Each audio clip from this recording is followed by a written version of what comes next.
तत्पुरुषाय विद्महे महादेवाय धीमहि तन्नो रुद्रः प्रचोदयात्। बाबा धवळेश्वराय नमो नमः। दीपं यदि परं ब्रह्म दीपं यदि जनार्दनः दीपाहरतु मे पापो पूजा दीप नमस्तुते। बाबा धवळेश्वर महाप्रभु संसार सुखी रखंतु।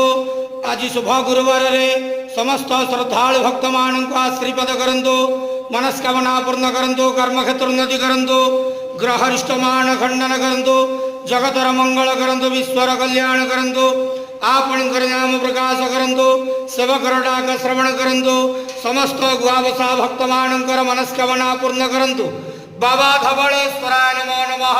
संसार सुखी रखंतु, आनंद केवार। हरि बोलो। आज शुभ गुरुवार रे समस्त श्रद्धालु भक्त मानक आशीर्वाद करंतु, आनंद केवार। हरि बोलो। बाबा धवळेश्वराय नमो नमः।